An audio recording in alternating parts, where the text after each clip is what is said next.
Bueno, buenas tardes. Muchas gracias por la invitación a Juan Felipe y a Roberto y a todos los organizadores del evento. Me encanta la oportunidad de estar aquí compartiendo estos trabajos que hemos hecho sobre para ayudar a ver cómo hacemos para empujar a que este país empiece a tomarse un poco más en serio el sistema educativo y a ponerle más atención a asegurar que tenemos una educación de calidad. El trabajo que voy a mostrar hoy es un trabajo que terminamos hace muy poco, hace 3 semanas o algo así. Ahí están los coautores: Juan Esteban Saavedra de la Universidad de California del Sur, Lucrecia Santibáñez de la Universidad de Claremont, Luis Omar Herrera y Mariana Alfonso del BID. Y el objetivo nuestro en este trabajo es estudiar los mercados laborales para los graduados de licenciatura en el país. Bueno, entonces, digamos que llevamos, ¿qué será?, 3 años en los que la educación cada vez es más presente en los medios, en muchas conversaciones. Cada vez le ponemos más atención a lo que está pasando en la política pública educativa. Estamos cada vez más preocupados principalmente por lo que está pasando con el sistema de educación público del país. Esto yo creo que está pasando, es una preocupación que estamos viviendo en todos los niveles de educación pública, desde la primerísima infancia, educación básica, media y educación superior. Yo he estado trabajando principalmente en educación básica y media en estos últimos años, y es de eso de lo que voy a hablar. Y de lo que quiero hablar es de 2 elementos, que son solo 2. No es todo el sistema, no es todo lo que tenemos que hacer para mejorar la calidad de la educación. Pero sí son 2 temas que son cruciales a la hora de pensar en mejorar la calidad de la educación, y es la calidad de la docencia. La preocupación, lo que está aquí detrás de este trabajo, es cómo hacemos para asegurar que esos 300,000, un poquito más, docentes del país de verdad tienen condiciones para hacer un trabajo comprometido con sus estudiantes y comprometerse con la calidad del aprendizaje de esos estudiantes. Ahora, el contexto en el que esto se da es un contexto internacional en que se está hablando mucho de este tema. No solo estamos hablando de calidad de la educación en estos niveles en Colombia, hay muchos países que están hablando de esto. En América, hoy, de sur a norte, en casi todos los países hay una discusión viva sobre este tema. Y en muchas otras partes del mundo también está pasando lo mismo. También están preocupados por cómo mejorar la calidad de la educación. Y una de las cosas que aparece en esa preocupación es la conciencia de la importancia de remunerar bien a la docencia para hacer de la adolescencia esa labor estimulante que atraiga profesionales muy bien formados. En Colombia hay muchas cosas de estas que están pasando. También desde hace 3 años Colombia ha estado haciendo esfuerzos por hacer más atractivos los programas de las licenciaturas. Por ejemplo, hace 4 o 5 años empezaron a aparecer unas modalidades de crédito en el ICETEX, becas crédito especiales para los que iban a estudiar licenciaturas, distintas de las modalidades de crédito que se hacía para los demás programas de formación profesional, con algunas ventajas importantes. Empezamos a hacer programas de mejoramiento docente, empezamos a pensar y hacer ese tránsito a la jornada única en Colombia. Empezamos a mejorar las condiciones laborales de los docentes. En particular, ha habido unos aumentos salariales relativamente importantes en los últimos, particularmente el último año, pero desde antes ya había habido algunos cambios. Y además de eso, estamos metidos ya en el diseño de un nuevo sistema de evaluación docente, en donde, a mi modo de ver, se hizo algo que fue muy importante, y es que por primera vez FECODE el sindicato de maestros y el Ministerio de Educación se sentaron en la misma mesa a tomar la decisión juntos de cómo iba a ser ese sistema de evaluación con el que iban a defender, con el que iban a evaluar a los docentes. Eso es verdad, fue después de un paro duro, pero fue tal vez la primera vez que vemos que hay un paro nacional de docentes que resulta en una iniciativa de mejoramiento de calidad clara y decidida como es esta de la evaluación docente, y además resultó en un esquema de evaluación docente que es bastante innovador, que toma muchas cosas que ya conocemos. Podría ser un caso de estudio para la presentación anterior, toma muchas cosas que ya conocemos, ¿sí? Pero lo adapta a muchas de las cosas que estábamos viendo en Colombia y lo adapta también a la velocidad de lo que necesitábamos en Colombia, porque era una evaluación, esto salió más o menos en abril del año pasado, y en septiembre ya tenía que estar dando esta evaluación. Entonces realmente ahí hubo muchas cosas que pueden ser caso de estudio para lo que estaban hablando. También hemos pensado en cambios en la regulación de programas de licenciaturas. Han aparecido cosas nuevas en la acreditación del registro calificado para las licenciaturas, que en Colombia las licenciaturas son los programas de formación de docentes. No hacemos como en México, que licenciados son todos los profesionales, sino en Colombia llamamos licenciados a los que se gradúan para ser profesores, particularmente. Los otros profesionales tienen otro nombre. Pero yo tengo lo último acá, es esta conciencia de remunerar bien a los docentes en Colombia, que la tengo con interrogación, porque no estoy seguro de que el país de verdad esté metido en eso. O sea, se han logrado algunos avances, algunas mejoras. Tengo claro que desde lugares como el Ministerio de Educación o las Secretarías de Educación sí tienen esa conciencia, pero es una pelea muy dura, que no creo que haya trascendido al resto del país. Y en ese sentido, el objetivo de este proyecto es empezar a mostrar más evidencias sobre en dónde estamos en ese tema de remuneración, en dónde estamos en ese tema de condiciones laborales de los profesores de básica y media, que pueda darnos algunas luces de cómo mejorar esta dimensión. Para entender qué pasa en la educación en Colombia hay que pasar un poquito por algunos temas institucionales. El más importante es un cambio grande que hubo en el 2002 en el estatuto que regula la labor docente, que es esto que llamamos el estatuto 2277, que era un estatuto de 1979, y luego pasamos al 278, que es del 2002.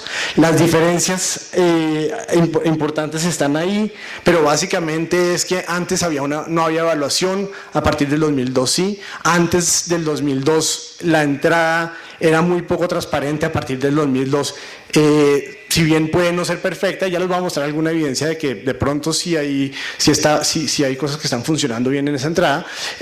Sí mejoró mucho la transparencia de quién entra a ser docente en el sector público en Colombia.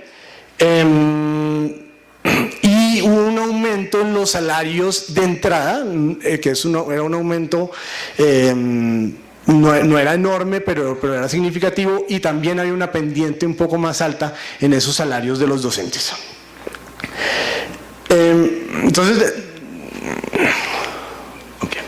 luego de esto, esta transparencia está aquí solo para decir que yo no me olvido de todo lo otro que es importante cuando uno piensa en la docencia. Entonces, el parámetro docente es importante, el número de docentes de alumnos por estudiante es importante, el número de horas de clase que los docentes enseñan a la semana también es importante, la discusión sobre si media jornada completa, qué hacen los docentes en el resto de la jornada, también es importante. Todas son cosas de las que no nos olvidamos, pero no son temas de los que voy a hablar ahora. Me voy a concentrar en temas de salario y días, más que salario, ingresos totales y días trabajados por parte de los docentes. Tal vez aquí lo más importante, aquí un resumen de algunas características de ese estatuto docente que son importantes para entender el trabajo que estamos haciendo. El más importante es que se introdujo el examen de clasificación, que mide algunas habilidades por parte de personas que quieren entrar a ser parte de la docencia. Son cosas básicas, como lectura, matemáticas, temas y conocimiento pedagógico. Es un examen de lápiz y papel. Y bueno, luego de eso hay algunos otros pasos, algunas otras cosas, pero lo importante de esto es que ese examen introdujo un punto de corte estricto, a partir del cual, si una persona saca menos de un puntaje que es 60 puntos, no puede aspirar a ser docente en el sector público en Colombia. A partir de 60 puntos sí, a partir de ahí pasan otras cosas, hay una verificación de credenciales, entonces revisan que realmente tengan los diplomas que dicen haber tenido, hay unas entrevistas, hay un periodo de prueba y otras cosas que juegan en de verdad llegar a tener una posición permanente como docente en el sector público en Colombia. Pero lo importante para lo que voy a mostrarles es tener claro la existencia de ese punto de corte.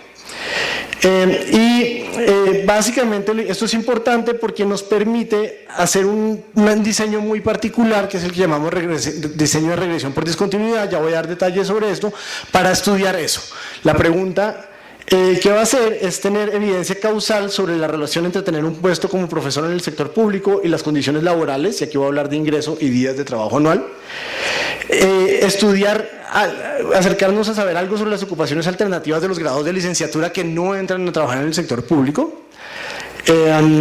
Y esas son las dos preguntas básicas de las que les voy a hablar, y quiero hacer énfasis en que no estamos hablando de otra pregunta muy importante acá, y es ¿cuánto deberíamos pagar a los docentes o qué deberíamos hacer si quisiéramos atraer a otro tipo de personas? Y eso ya se ha respondido en otro tipo de investigaciones. Se habla mucho de qué pasaría si quisiéramos atraer a la docencia a las personas que van a ser ingenieros o médicos, etcétera, con todos los problemas que eso podría traer, porque pueden no estar motivados para la docencia, pero sigue siendo esa una pregunta relevante, pero no es la pregunta que estamos respondiendo acá. Aquí vale la pena hacer una aclaración, y es que en Colombia también con el nuevo estatuto no solo pueden ser docentes las personas que se gradúen de licenciatura. El nuevo estatuto también introdujo la posibilidad de que otro tipo de profesionales entraran a la docencia. Les puso un requisito adicional, y es que si entran a ser docentes tienen que tener unas formaciones en pedagogía particulares, para complementar algo de esas cosas que sí estudiaron los que estudiaron licenciatura y que los profesionales regulares no estudiaron durante su programa. Pero nos concentramos en los grados de licenciatura porque masivamente, o sea, más del 80% de los docentes del país vienen de ese tipo de carreras. Entonces es el primer lugar para mirar, para ver qué tan atractivo es esta carrera para los grados de licenciatura. Esa base de datos la logramos construir juntando 4 tipos de datos administrativos del país. Una es la base de datos Espadíes, que es una base de datos con todos los graduados de todos los programas de profesionales del país. De ahí nos quedamos solo con los graduados de licenciatura. La segunda es la base de datos de los concursos docentes que se han hecho. Usamos solo, para una partecita muy pequeña, usamos los primeros 3, 2004, 2005 y 2006, pero para lo más importante el trabajo solo miramos la del 2009. Luego, lo que llamamos la resolución 166, que es un registro de la nómina docente del país. Ahí tenemos datos del 2008 al 2013. Y luego la base de datos Pila CISPRO, que es la base de datos donde se registran todas las contribuciones de seguridad social de todos los trabajadores formales del país. Entonces aquí básicamente hay información de todas las personas que tienen trabajo formal, que cotizan a pensiones y salud, y eso permite saber información sobre días trabajados y sus ingresos. Esto lo unimos con datos a nivel individual. Eso es un proceso complejo, pero de eso no vale la pena hablar mucho. Para tener una base de datos donde la base son esos graduados de licenciatura del país para los años 2004-2009. Nos concentramos en esos años porque antes del 2004 la base de datos no es muy confiable, y a partir del 2009 ya no nos interesaba porque el concurso docente que íbamos a mirar es el del 2009. Entonces este es lo primero que resulta la base de datos. Esta es una gráfica que nos dice los graduados de licenciatura del país, qué tan atractivo, si les interesa hacer parte de la nómina docente del país. Aquí lo que está es, resulta que muchos de ellos, de los graduados, presentan muchas veces el examen. Entonces hay un grupo para los que sí puede ser interesante entrar a ser parte de la docencia, del magisterio, porque se ve a través de sus preferencias que intentan varias veces hacer el examen. En esta gráfica entonces está, cada una de estas barras corresponde a uno de los años de las cohortes de graduados de licenciatura del país que tenemos, 2004 a 2009. La línea azul son el porcentaje de los que nunca se presentaron al examen en cada una de esas cohortes. Entonces en el 2004 encontramos que el 21% de los graduados de licenciatura de ese año nunca se presentaron al examen, y en el 2009 es más o menos es el 34% de los que nunca se presentaron. Entonces esto lo que nos dice es, hay un grupo importante para que no ve atractivo entrar al magisterio a hacer su carrera, que quieren hacer otras cosas diferentes. Y luego de ahí para arriba están los que van repitiendo el examen, que es un número importante, no solo pues, los que se presentan por primera vez también, pero los que repiten el examen varias veces para eventualmente lograr entrar. Y esto es, ¿qué tan importante es para los graduados de licenciatura del país trabajar en el sector público como lugar de salida de trabajo? La línea azul nos dice cuáles son los que no trabajan en el sector público, que son del 60% de la cohorte del 2004 y el 77% de la cohorte del 2009. Entonces, esto hay que juntarlo a esta gráfica y es, bueno, esto es lo que nos está diciendo, no tengo que devolverme, es que es un número grande el que no va a trabajar en el sector público. Los docentes, los grados de licenciatura del país están haciendo otras cosas diferentes. Todavía no sabemos qué es, al final vamos a acercarnos un poquito a eso, pero los datos ahí se volvieron muy limitados y es como una de las preguntas de investigación que siguen. Luego de eso están, y los que están aquí arriba en amarillo son los que están trabajando ya en el sector público con las nuevas reglas, con las del 2002. Hay unos, los que están en verde, son los que están trabajando con las reglas viejas, que son personas que entraron antes del 2002, que no eran profesionales y en estos años de nuestra base de datos se han vuelto profesionales, han hecho estudios para sacar su licenciatura. Bueno. Ok, aquí está otra vez la gráfica, la diapositiva de los objetivos de investigación, dice exactamente lo mismo, pero quería traerlo acá para volver a hablar para volver a introducir el tema, y es, ¿qué es esto de tener evidencia causal? ¿Y cómo es que lo vamos a hacer nosotros acá?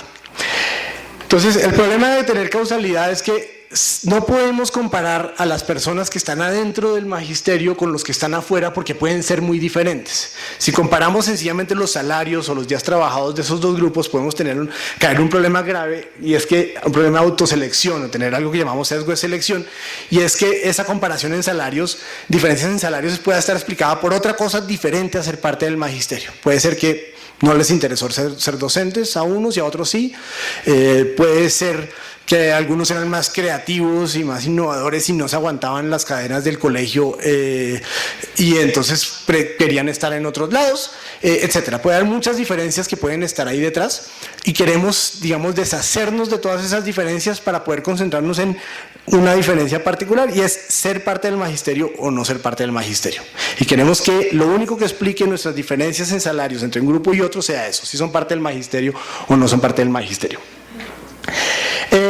Normalmente a los científicos, y desde hace unos años a los científicos sociales cada vez más, la forma en que hacen esto es hacer experimentos con asignación controlada. Esto es algo que viene de la medicina y de la psicología, y ha empezado a pasar a otras ciencias sociales, pero eso no se hizo acá y no tendría mucho sentido que se hiciera. Decir que asignemos aleatoriamente los puestos para ser docentes de forma aleatoria para poder mirar si trabajar en el sector público como docente implica ganancias laborales o no, no tendría ningún sentido. Entonces, ¿cuál es la ventaja que tenemos acá? Y es que como tenemos ese examen que nos dice que hay un punto de corte por encima del cual son candidatos para ser docentes, por debajo de ese corte no, podemos comparar a las personas que están muy cerca por encima de ese punto de corte y muy cerca por debajo de ese punto de corte, que presumiblemente, y ya van a ver que eso se puede demostrar, presumiblemente son muy parecidas, y presumiblemente la única diferencia que hay entre ellos es ruido estadístico, porque en el día del examen a unos les fue bien y a otros no, por lo que sea, ¿sí? Porque la noche anterior había ruido en la casa y no pudieron dormir bien, o porque ese día había una alta concentración de ozono en el ambiente y estuvieron mareados y no pudieron hacer bien el examen, cualquier cosa, ¿ok? Entonces, poder comparar esos dos es, lo que es la clave que nos va a permitir hacer esa comparación de ingresos. Y esto es un poco lo que estamos haciendo acá. Entonces, regresión por discontinuidad significa que lo que queremos es pintar una línea que va a ser la línea en donde vamos a trazar la relación entre el puntaje en el examen, que es esto que tengo aquí en el eje X, y, por ejemplo, el salario de los docentes. ¿Sí? Si en este, que es el punto de corte, a partir del cual pueden entrar a ser parte del magisterio, encuentro una discontinuidad, puedo empezar a decir que hay una diferencia en los ingresos o en los salarios de los dos grupos. ¿Sí? Porque todos estos, ninguno tuvo la oportunidad de ser parte del magisterio, y aquí sí tuvieron la oportunidad de ser parte del magisterio. Ahora, esa diferencia puede ser no significativa, como está aquí en la línea de la mitad, que está pintada para eso, para que la diferencia sea muy pequeña y entonces estadísticamente puede no ser significativa, o puede ser estadísticamente significativa y positiva, o estadísticamente significativa y negativa, como las dos líneas de arriba y de abajo. Entonces aquí lo que necesito es poder pintar esta línea, pero poder hacer inferencia causal sobre sobre las diferencias entre lo que pasa aquí a la izquierda del punto de corte y aquí a la derecha del punto de corte. Esto es lo que se ve ya como si tuviéramos datos, ¿sí? Ya les voy a mostrar cómo se ven estos datos, pero básicamente, porque hay que tener cuidado con esto. Entonces, aquí hay 3 gráficas pintadas. Esta de aquí entonces sería, si yo trazo una línea, hago una línea de regresión con la pendiente constante a la izquierda y a la derecha, podría llegar a decir, hey, esta diferencia es grande, ¿sí? Pero fíjense que puedo caer en un caso como este, en donde estoy haciendo líneas de regresión con pendiente constantes a la izquierda y a la derecha, pero resulta que la forma funcional de esa no es lineal. Resulta que esto puede estar explicado por un polinomio diferente. ¿Sí? Y si le pongo un polinomio diferente a esto, puedo encontrar otra línea aquí en donde no hay esa discontinuidad. Y eso es lo que es el asunto con el que hay que tener mucho cuidado cuando se hacen este tipo de ejercicios, y es no caer en la ilusión de, porque lo hice lineal, mi primer resultado entonces sí es significativo. Resulta que de pronto puedo estar engañado por algo que estoy imponiendo yo a los datos, que puede llevarme en una mala dirección. Ok, entonces, ¿qué es lo que hace la regresión por discontinuidad? Aquí, bueno, no voy a mostrar algunos de estos detalles. Yo creo que ya expliqué suficiente lo que estamos haciendo. Lo otro que tengo que explicar antes de entrar a mostrar resultados es los supuestos clave que tiene que haber detrás de estos ejercicios para que esto funcione. El primero es que tiene que haber una discontinuidad en la probabilidad de entrar al magisterio. ¿Sí? Yo tengo que encontrar que de verdad la probabilidad de entrar al magisterio es muy bajita a la izquierda del punto de corte y muy alta a la derecha del punto de corte. Si eso no es suficientemente grande, no tiene sentido hacer este ejercicio. Segundo, tengo que poder decir algo para decir que de verdad esos individuos a la izquierda y a la derecha son muy parecidos. Y ahí ese es un reto grande, porque necesito poder probar eso con otras variables diferentes a las variables que me interesan a mí. Y tercero, tengo que decir que ese puntaje no fue manipulado, que yo no puedo hacer nada para forzar estar a la derecha de ese punto de corte. Y esto entonces es la gráfica. Lo que tengo aquí en el eje Y, tengo la probabilidad de estar en el magisterio. En el eje X lo que tengo es el puntaje en el examen. El único detalle, que es una sofisticación acá, que les gusta a los que trabajan en esto, es que les gusta no trabajar con el puntaje tal cual de 0 a 100, sino les gusta normalizarlo para que el punto de corte sea en 0. Es un detalle casi que estético. Para algunas cosas tiene alguna utilidad, pero aquí se vuelve solo porque así les gusta a ellos que se presenten, que es básicamente este punto de corte. Entonces, lo que estamos viendo aquí es que cada año las personas los que presentaron el examen, que tenían puntaje menor a 0 puntos o menor a 60K, tienen una probabilidad muy bajita de estar en el magisterio. Algunos de esos están en el magisterio. ¿Qué es lo que explica esto? Que hay personas que se presentaron al examen ya estando dentro del magisterio, y lo hacen es porque eso les sirve para buscar una mejor plaza o para ascender en el escalafón. Una cosa que hizo mal el ministerio durante muchos años fue tener represados y no sacar los concursos de ascenso en el escalafón. Durante el primer concurso del escalafón fue del 2010. Y hubo muchos profesores que entraron ahí 2004, 2005, 2006 y no hubo concurso ellos para ascender. Entonces lo que hacían era presentarse al concurso y eso les permitía eventualmente entrar en una parte más, volver a entrar en una parte más arriba del escalafón. Sí, pero no a todos les funcionaba. Y eso es lo que muestra, por eso es que aquí hay algunos con puntajes bajitos que están adentro del magisterio, porque estas probabilidades no son iguales a 0, que aparecen ahí adentro. En cambio, a la derecha del punto de corte, la probabilidad de estar en el magisterio sí es muy alta. Cada una de estas barritas que hay acá, ¿qué es lo que se hace aquí? Aquí esta gráfica tiene dos cosas. Primero, la línea son regresiones son regresiones no lineales sobre esos puntos que nos dice si la persona está en el magisterio contra el puntaje. Y luego todos estos bigotes lo que hacen es, el punto de la mitad es el promedio para todos los individuos, la probabilidad promedio de estar en el magisterio para todos los individuos que sacaron un puntaje particular. Entonces por ahí está la probabilidad promedio de todos los individuos que sacaron un puntaje entre 10 y 11. Y los bigotes nos dicen el intervalo de confianza para esos individuos. ¿Okay? Lo importante de esto es que si yo llegara a tener aquí intervalos de confianza muy grandes, aquí o acá, no podría decir que que hay una diferencia estadísticamente significativa entre la probabilidad de estar en el magisterio para los individuos que están aquí muy cerca del 0 por la izquierda y muy cerca del 0 por la derecha. Pero como tengo intervalos de confianza tan chiquitos, lo que puedo decir en efecto es que hay la diferencia en esa probabilidad es estadísticamente significativa. Y es lo mismo para los 4 años que tengo de 2010 al 2013. La diferencia es que la probabilidad de estar dentro del magisterio para los que están a la derecha es cada vez más alta, y esto es porque a medida que pasa el tiempo más gente va entrando al magisterio de los que presentaron ese examen.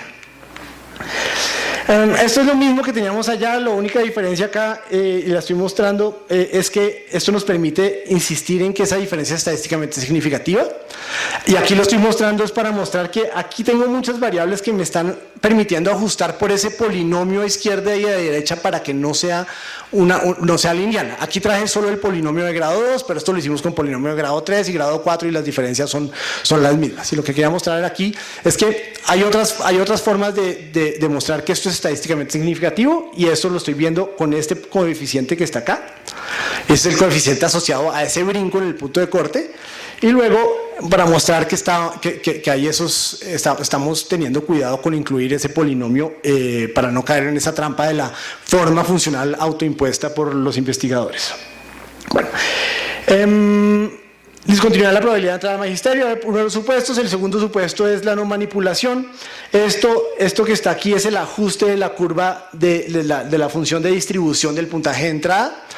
¿Cómo muestra esto que no hay manipulación? Aquí la gráfica no es muy buena, pero aquí hay unos intervalos de confianza que están muy pegaditos a la gráfica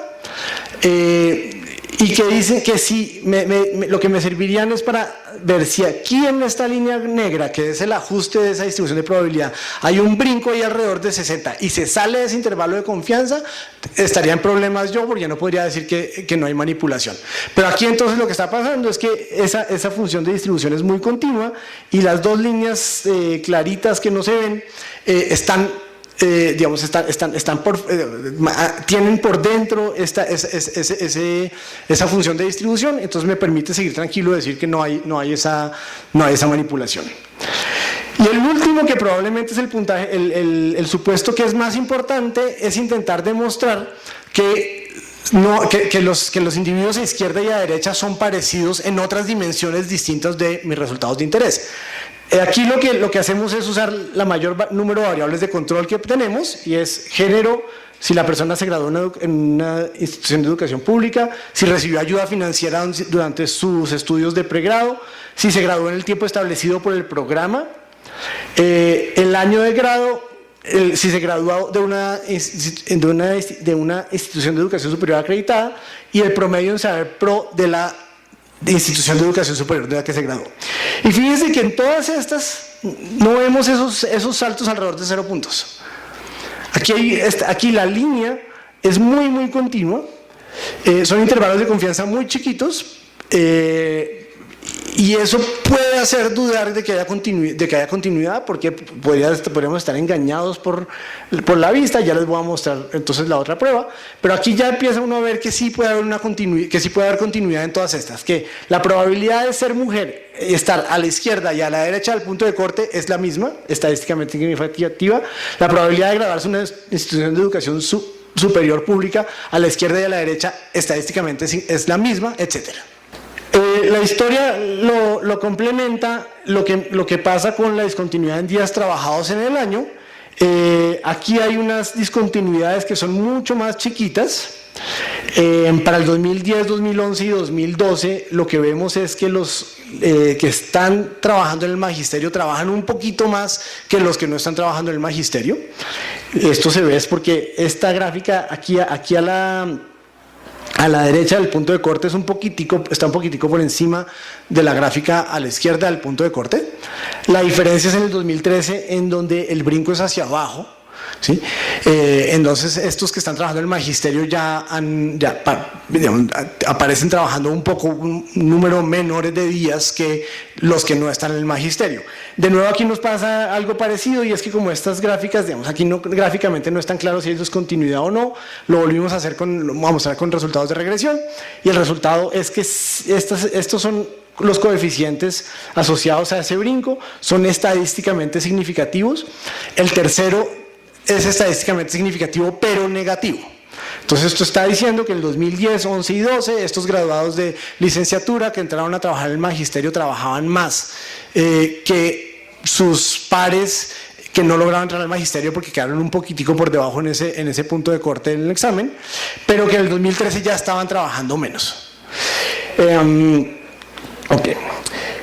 Y finalmente lo que tenemos acá es esa oferta que les hice, que también tendríamos que pensar en qué hacen los graduados de licenciatura que no trabajan en el sector público. La forma en que decidimos hacer esto fue volver a mirar exactamente el mismo método.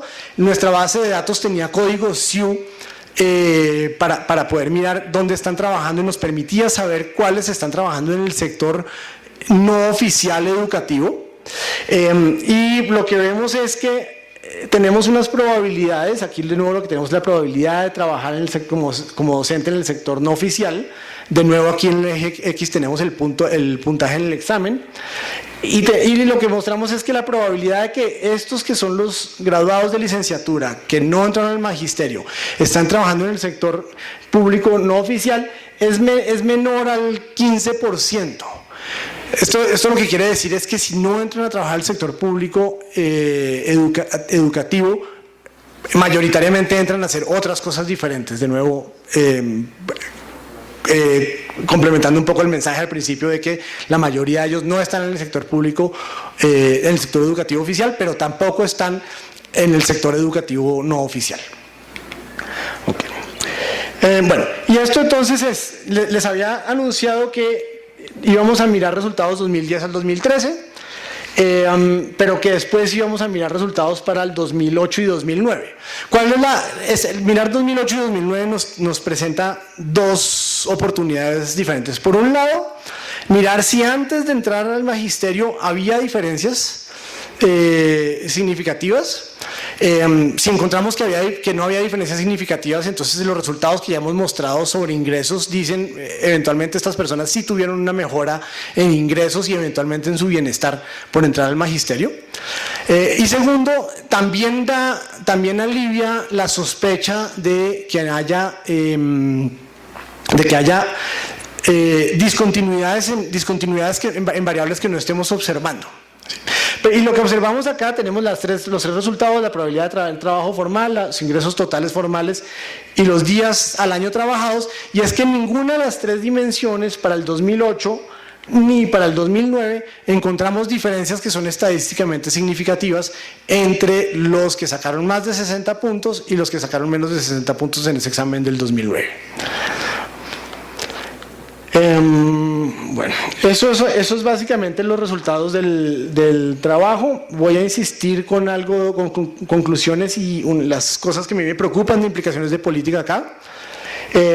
Básicamente es que sí hay una proporción no despreciable de graduados de licenciatura que hacen cosas diferentes a enseñar. por lo menos sí, a enseñar por lo menos en el sector público oficial. Pero, y esto pasa aún si tenemos evidencia de que entrar al sector público oficial es una alternativa atractiva en términos de ingresos, podría ser una alternativa atractiva en términos de ingresos. Pero la preocupación grande viene de esto de estar encontrando que una gran proporción de los docentes del sector oficial tienen otro trabajo. Entonces, como ya les anuncié, era esa la preocupación inicial, y es que pues, si esto está pasando así, es muy difícil insistir que un profesor dedique tiempo a preparar clase, dedique tiempo a cambiar métodos, dedique tiempo a actualizarse.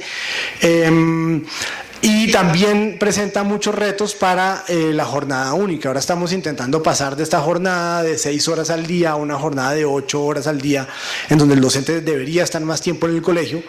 Si esto está pasando así, si tienen esos otros trabajos que son importantes para ellos, va a haber una limitante importante a la expansión de la jornada única.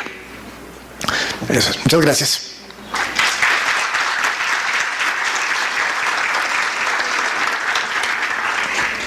¿Preguntas?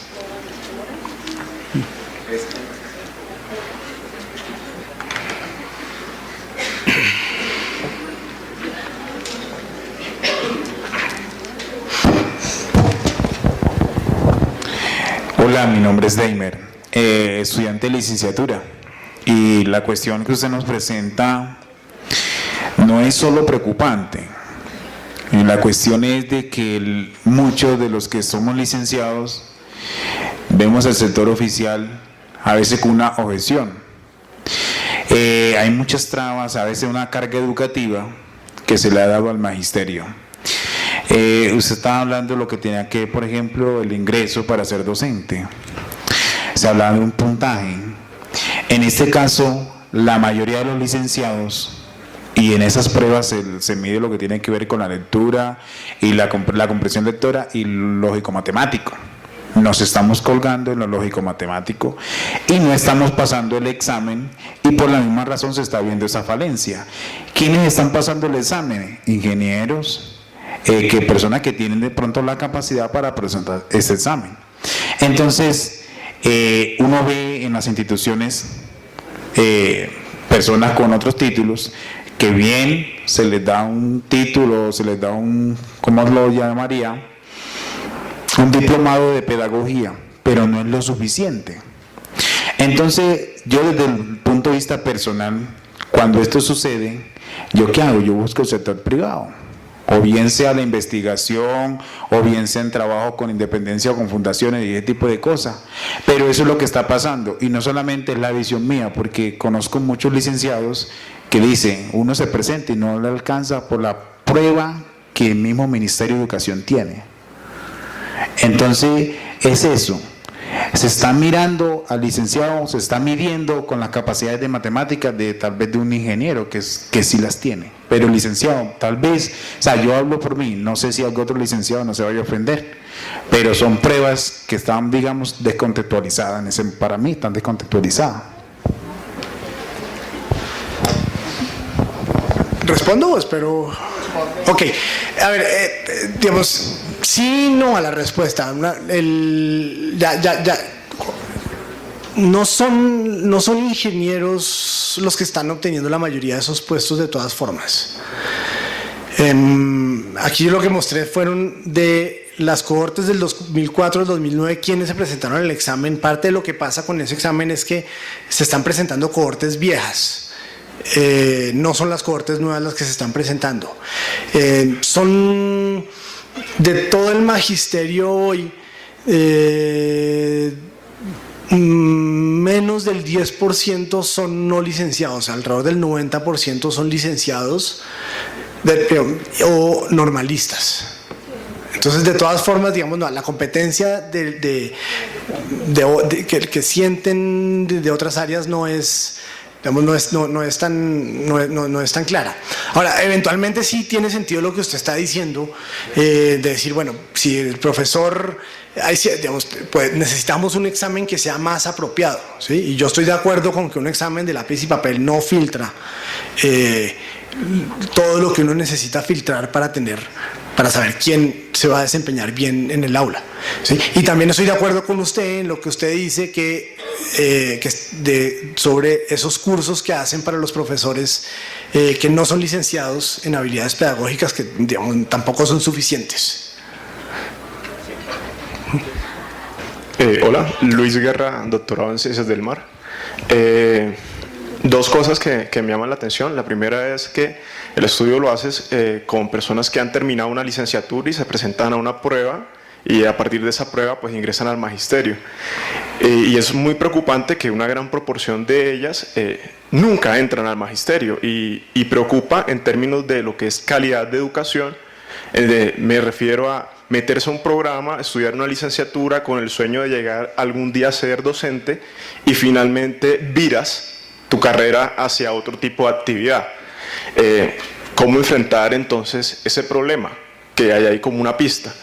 Y la segunda situación es que comprendo que hay profesores que ganan mucho más que los que están por debajo de ese puntaje, que finalmente no ingresan, que incluso tienen una segunda o una tercera actividad económica que les genera un ingreso. Eso obviamente invertir más tiempo. Entonces yo no sé si sería también apropiado volver a hacer esos análisis en términos como de unidades de esfuerzo, es decir, cuánto ingreso percibo dividido por el número de horas que finalmente invierto, porque también valdría la pena ver si eso es finalmente eficiente. Es decir, gasto mucho tiempo para ganar más, pero realmente estoy ganando menos en comparación con alguien que solamente tiene una actividad, dedica menos horas, pero en proporción gana un poquito más. Eso. Ok. A ver, con respecto a la primera, de acuerdo. Lo que puedo decir al respecto, o sea, se están haciendo esfuerzos importantes por hacer que las licenciaturas se actualicen y cambien sus esquemas curriculares y cambien sus esquemas para formar a sus futuros graduandos. Es algo que sabemos en Colombia, que necesitamos cambiar la forma en que se están formando los licenciados. Eventualmente eso puede llevar a que los que se queden por fuera del magisterio no sea porque no pasan el examen, sino porque no quieren, que eso me preocupa desde el punto de vista de la política pública, pero no desde el punto de vista de estos graduados. Y con respecto al segundo punto, fíjate que cuando hacíamos el análisis en el número de días trabajados, había una discontinuidad, pero no es muy grande. ¿Okay? Esto lo que lleva es a que es un resultado que no traje, pero también lo hicimos en el de ingresos, como el salario por día obtenido por esos, y teníamos un resultado muy parecido al que teníamos con los ingresos totales. También hay un salto estadísticamente positivo alrededor de 60 puntos, y esto viene de básicamente esto, de que aun si esto es estadísticamente, hay una diferencia estadísticamente significativa de izquierda y derecha del punto de corte, la diferencia es chiquita y no alcanza a compensar, no alcanza a quitar esa ganancia en el ingreso total de los profesores que están en el magisterio con posición permanente. Acá. Hola, yo quería hacerte una pregunta pues muy específica en relación con la licenciatura en la que me estoy formando. Los licenciados en educación especial somos los licenciados más olvidados históricamente en el ámbito profesional. Específicamente, los graduados de educación especial no tienen el sector público educativo como su primera opción, porque cuando pensamos entrar al magisterio no hay una figura específica y exclusiva que te habilite a trabajar en el magisterio y te permita presentar el concurso. Entonces, ¿cómo vamos a promover el ingreso de los graduados en educación especial, los licenciados en educación especial, para hacer carrera en el magisterio? Más aún si estamos pensando que esto va a tener implicaciones positivas en el derecho y la calidad de la educación de una población también históricamente olvidada, como ha sido la población con discapacidad inicialmente. Pero También si consideramos que no solo tenemos estudiantes con discapacidad, sino que cada día tenemos estudiantes con mayores necesidades educativas por diferentes razones. Entonces, si me pudieras dar alguna pista sobre esas dos cuestiones, ¿cómo promover el ingreso de educadores especiales si no hay una figura exclusiva para nosotros? Muchas gracias. De acuerdo con todo lo que dices, y es algo de lo que se ha hablado. Yo puedo reproducir la razón por la cual no se abren esos concursos.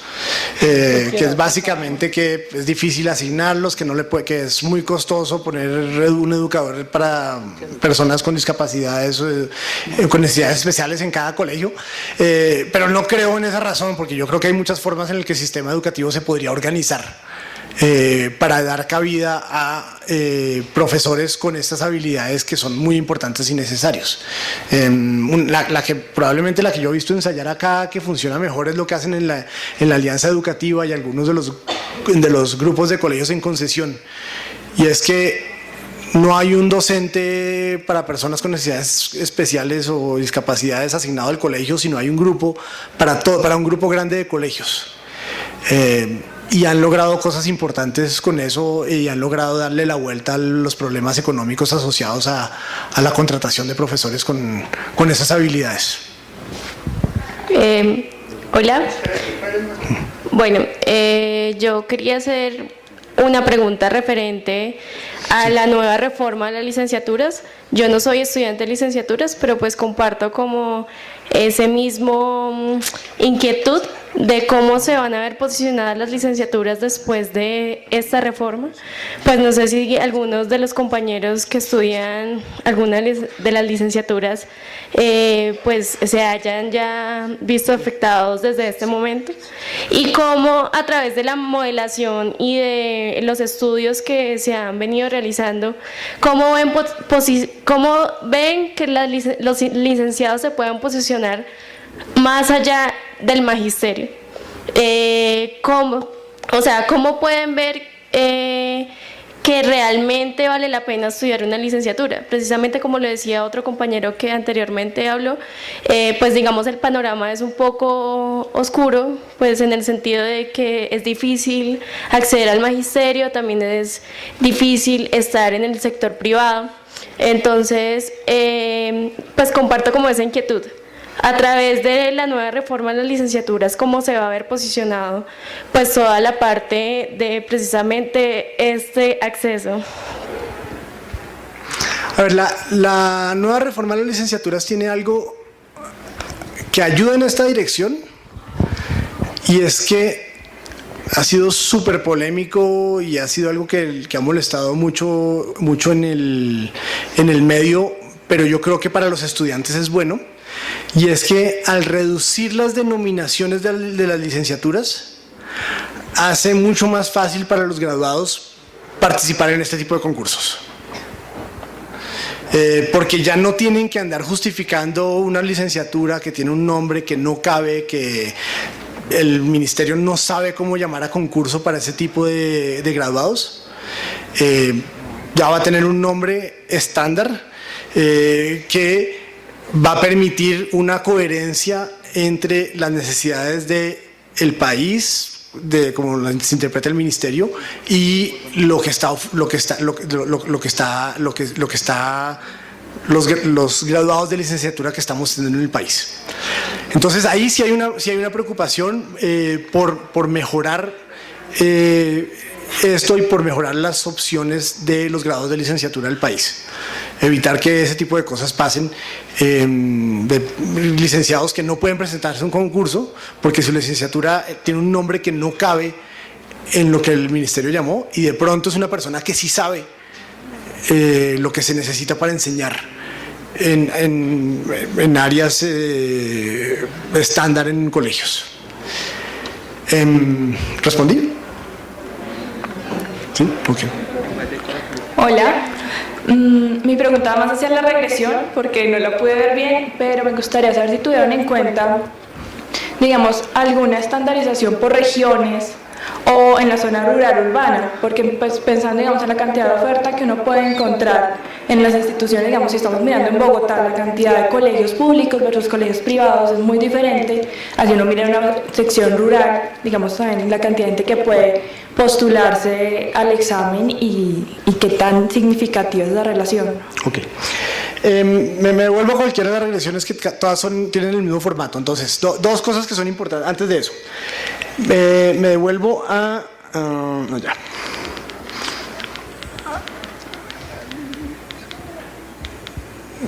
Una cosa que es importante de este método es que una vez uno empieza a encontrar que no hay discontinuidad en las variables observables distintas de las variables de interés, como fue acá en la proporción de mujeres graduadas, si la persona se graduó de educación de universidad pública, si recibió ayuda financiera, etcétera, ya no es muy importante las variables de control que uno incluya. Porque al no haber esa discontinuidad, no me van a afectar la significancia estadística de, de mi coeficiente de interés principal, que es estar en el sector público como profesor o no, porque no hay una discontinuidad asociada a eso. ¿Ok? Eso es muy importante acá. Sin embargo, aquí abajo hay una línea que dice que sí incluimos esas variables como variables de control en esa regresión. Entonces, además de mi variable de interés, todo el polinomio en el puntaje, incluimos también todas esas variables en la regresión. ¿Okay? Para seguir, digamos, haciendo una prueba aún más estresante a este resultado y estar seguros que de verdad no, si no es significativo, no es porque no estamos incluyendo variables, sino porque de verdad hay un salto ahí. ¿Okay? Entonces, digamos, la respuesta básicamente es que una vez uno empieza a encontrar eso, muchas de esas otras cosas como rural, urbano, regiones, etcétera, dejan de ser importantes para este tipo de metodología, y eso es lo que hace robusta este tipo de metodología.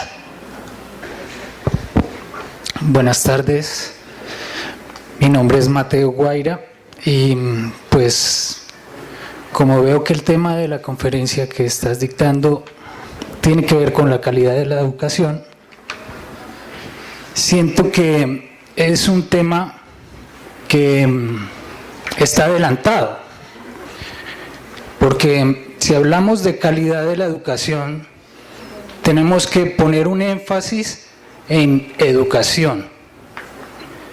La educación que nosotros todos hemos venido recibiendo desde hace tal vez 500 años es una educación que está al servicio de un sistema económico y no se puede desconocer eso. Por lo tanto, si llevamos todo este tiempo aprendiendo que el capitalismo, que es el sistema imperante en nuestra sociedad, es el sistema económico que nos rige a todos, la educación que desde hace 500 años llevamos practicando, investigando y proyectando, es una educación que está al servicio de un sistema que es un sistema absurdo si pensamos que se fundamenta en los recursos naturales, finitos.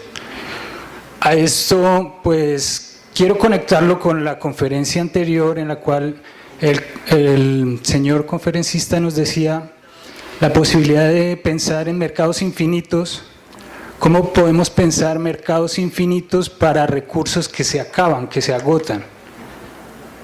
Es una contradicción a mi parecer, porque si tenemos en cuenta que la vida de la Tierra tiene una duración, las plantas, los animales, nosotros los seres humanos nos agotamos, nos destruimos y vamos a perecer por el consumo masivo que resulta de sostener ese sistema económico en el cual hemos puesto nuestra vida, pues creo que es muy importante hablar de cuál es la educación que quieren los niños, que son quienes vienen, cuál es la educación que queremos nosotros los jóvenes, que somos quienes estamos continuando en el proceso de la educación, cuál es la educación que quieren los ancianos que ya pasaron por todos esos estamentos e instancias antes de decidir si le vamos a pagar bien o no a los profesores que van a enseñar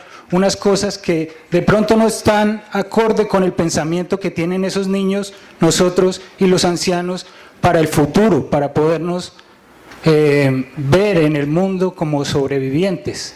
Gracias. Último.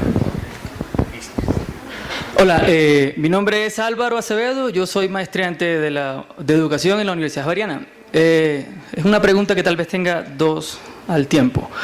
¿Esta investigación está basada solamente en fuentes secundarias o hay fuentes primarias? Es decir, entrevistas, has hablado con gente que esté de una u otra forma en la condición que describes en esas gráficas. Si la respuesta es sí, quisiera saber cuáles son esas fuentes. Y si la respuesta es no, ¿esta investigación ha tenido alguna crítica por la ausencia de esas fuentes? Es decir, porque uno ve en esa presentación gráficas, datos, variables, pero a veces cuando se academiza tanto una realidad tan concreta, que afortunadamente compañeros como la compañera de la Universidad de Antioquia, algunos te han dicho con sus experiencias, con lo que han visto, que efectivamente tal vez esas gráficas no respondan a esa realidad concreta, que tal vez no sea tan así. Esos datos son oficiales, porque según lo que has dicho son oficiales. También dijiste en algún momento que en algunos datos tal vez no tengas esa información porque del segundo y tercer trabajo. Algunas cosas dijiste que tal vez esa estadística no podía cobijar. Incluso hablaste algo estético, ¿no? Que hay un poco de porcentaje que a ellos les gusta así, que es estético, y que esa realidad en algún momento en este ejercicio se convierte en algo gráfico y en un dato, pero que al momento de acercarse de primera mano a la realidad de la educación de este país, a veces parece que no respondiera tanto. Entonces, el llamado que hago yo es que, no sé si de pronto, creo que la interdisciplinaridad en este caso sería importante, porque el contraste que podíamos hacer en los datos que tú estás ofreciendo a nivel estadístico con experiencias, de pronto entrevistas, observación participante, grupos focales, es decir, que exista realmente un contraste, porque yo lamentablemente en los datos que veo no reflejo la realidad de la región de donde vengo, que es el Magdalena, por ejemplo. Soy de Ciénaga, Magdalena, entonces veo algunas cosas y que se repiten como patrones y que tú de una u otra forma adquieres de bases de datos que lamentablemente debemos decir que a veces están sesgadas. Instituciones como el DANE o cosas que de pronto dicen que la gente tiene empleo pero contabilizan a la gente que tiene un empleo informal. Entonces hay un montón de suspicacias que los datos formales reflejados en los resultados de esas gráficas a veces parece que chocaran con la realidad concreta que las ciencias sociales pueden de una u otra forma ayudar a complementar. Bueno. A ver, primero,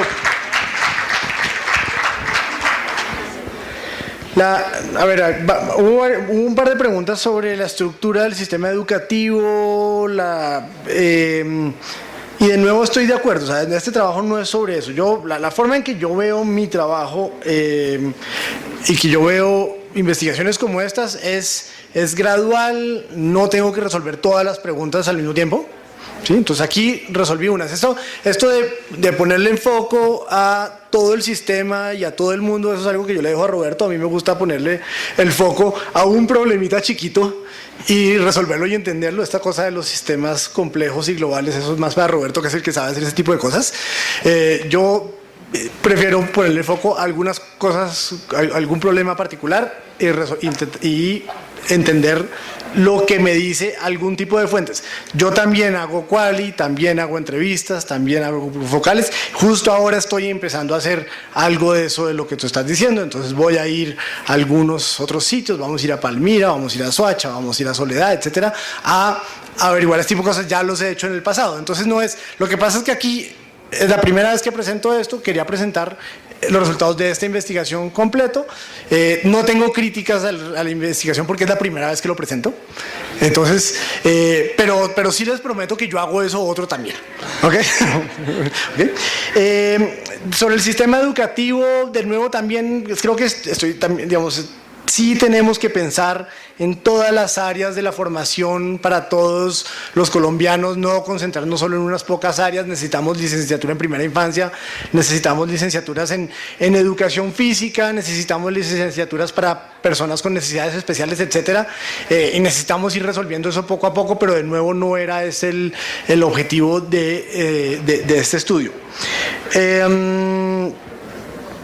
¿Qué se ha hecho en política pública? Después de ese estudio del 2013 del que usted habló, Han pasado muchas cosas distintas, ya han mencionado algunos de los asistentes mismos. O sea, se habló de la reforma de las licenciaturas, el programa de estímulos para los graduados de licenciatura, para que bachilleres entren a estudiar licenciaturas, aumentó, digamos, ya no es solo un programa de créditos condonables del ICETEX, sino hasta el cupo de 1.000 becas, crédito de Serpilo Paga especiales para las licenciaturas, etcétera. Han pasado muchas cosas, todavía no sabemos qué va a funcionar de eso. Estos datos no reflejan esto porque estos datos son 2013, entonces tenemos que darle tiempo y mirar como con mucho detalle qué es lo que está pasando ahí. Digamos, eventualmente en algún otro momento podemos hablar de ese tipo de detalles.